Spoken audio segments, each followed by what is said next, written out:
कृष्णाय वासुदेवाय हरये परमात्मने प्रणतः क्लेशनाशाय गोविन्दाय नमो नमः। अथवा योगिनामेव कुले भवति धीमताम् एतद्धि दुर्लभतरं लोके जन्म यदीदृशम्।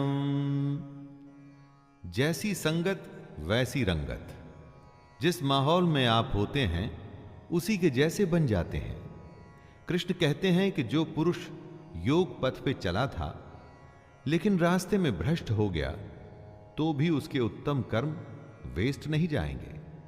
पहले वो स्वर्ग जाएगा और उसके बाद अगले जन्म में ज्ञानवान योगियों के कुल में जन्म लेगा। कृष्ण आगे कहते हैं कि हमारा जो ये जन्म है वो निसंदेह अत्यंत दुर्लभ है, उसे बेकार नहीं करना चाहिए। दोस्तों, कृष्ण की कई बातों पर चलने में सिर्फ चांदी चांदी है। उनके बताए योग पे आप सच्चे मन से चलिए, पार हो गए तो भगवान मिल जाएगा। बीच में ही कहीं रुक गए, अटक गए तो भी उसका फायदा अगले जन्म में तो जरूर मिलेगा। तत्र तं बुद्धि संयोगं लभते पौर्वदेहिकं यतते च ततो भूयः संसिद्धौ कुरु नंदन। अगर सच्चे मन से आप योग के रास्ते पर चलते हुए मन को वश में करने की कोशिश कर रहे थे लेकिन किसी कारण वो अधूरा रह गया तो घबराने की जरूरत नहीं। आपके संग्रह किए हुए योग के संस्कार खत्म नहीं होंगे। अगले जन्म में भी वो संस्कार आप में रहेंगे और अपना सफर आप उसके आगे से शुरू कर पाएंगे। फिर से जब आप योग शुरू करेंगे तो पिछला अर्जित किया हुआ ज्ञान आपकी बुद्धि में निहित रहेगा, आप में समाया रहेगा। तो फिर फिक्र कैसी? कृष्ण को सुनिए, उसके योग में लग जाइए। ये जन्म भी सुधरेगा और अगला भी। पूर्वाभ्यासेन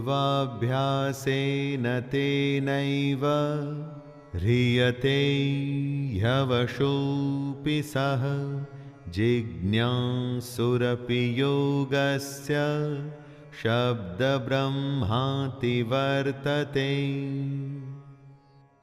जिस पुरुष ने पिछले जन्म में योग की प्रैक्टिस की थी वो अगले जन्म में अपने आप ही योग और भगवान की तरफ आकर्षित होता है।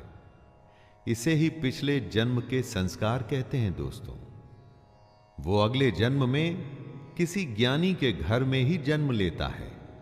उसके मन में अपने आप ही ज्ञान की जिज्ञासा रहती है। वो फिर से उस कोशिश में लग जाता है।